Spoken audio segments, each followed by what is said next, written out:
I believe it's important that we are able to keep perspective on our dreams, knowing that God has a historical pattern of speaking to people in dreams and visions. So that is very biblical for us to understand.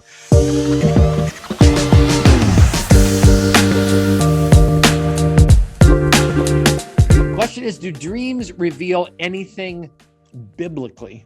Well, I would answer it this way, Lloydie, which is they can. So dreams can reveal something biblically, but I think it's important that we hold them in perspective each and every day. So when I saw your question, my eyes were immediately drawn to Acts chapter 2. The Bible says in verse 17, in the last days, God says, I will pour out my spirit on all people.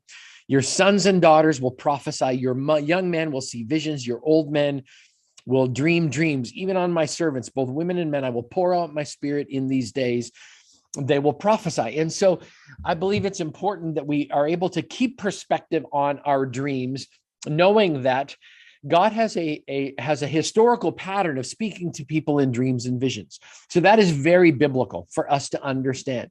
That if you look at the life of Joseph in particular, Joseph had the ability to interpret dreams that God would give him. He gave him dreams as a young man, as he envisioned what life would look like, in Egypt. Now, unfortunately, and I love the story of Joseph because God spoke to Joseph through dreams, but it's important to notice in the beginning part of his life, when he was immature, he did not handle those dreams well. In fact, I just don't think it was wise for Joseph to go to his brothers and say, hey, I had this incredible dream, and here's the dream. Someday all of you are going to fall down at my feet and worship me. Now, the reality is that actually came true later in life. When Joseph was at the top of the organizational chart in Egypt, the dream actually became a reality. But the way he handled that dream lacked maturity and actually created unbelievable tension, stress, and pain, not only in his family and for his father, but also in his own life. So I think it's important to say, yes, dreams can reveal biblical truth. God can speak through dreams, but how do we handle those dreams? And I would say the most important thing we can know is we handle those dreams humbly. So we realize, God, you may be speaking. So whenever God says, or whenever God speaks to us in that way, we have to, first of all, ask the question, God, is this you? And what do you want me to do with this dream? Is this dream to be shared with other people? Am I supposed to keep it to myself? The Bible says that we are to test things, that we are to actually bring them into God's presence and say, God, speak to me about this. So you gave me this dream. Now, what do you want me to do about it? And what does it mean? So we have to go to God for permission so that we know what it is we're to do. We're also supposed to go to God for interpretation and for discernment. Lord, help me understand specifically what this means. I also believe that it's important.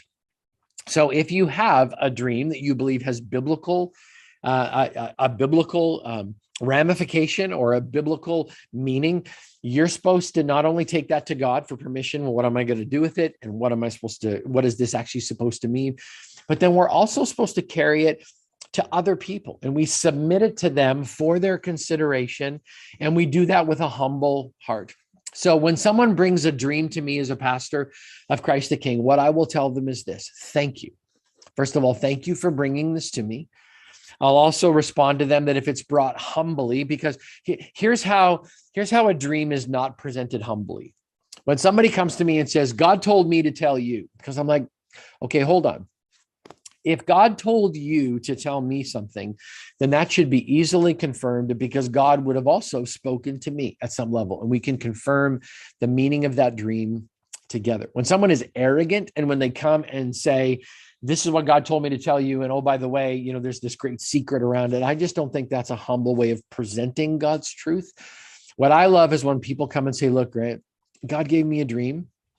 I wrote it out for you for accountability's sake. I'm presenting it to you as something that you need to take to God and discern one way or the other. When someone brings a dream forward humbly that way, I am all ears to see what it is that God has spoken.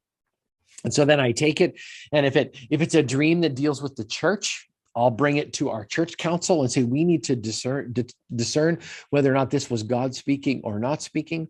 If it has something to do with my family, I'll bring it to my wife, and Laurel and I will take it to Jesus together. So we welcome accountability, we welcome love, we welcome humility, and we welcome God's discernment over a long period of time.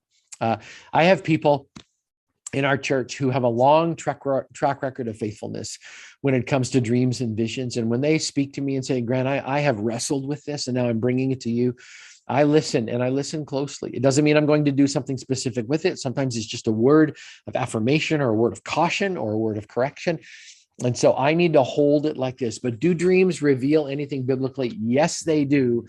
We just have to hold them with accountability, love, joy, hope, and discernment as well.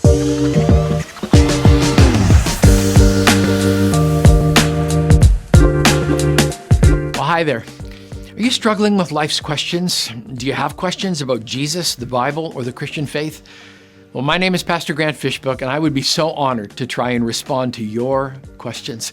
Hey, check out the videos below, or ask your own question at our website, askjesus.net.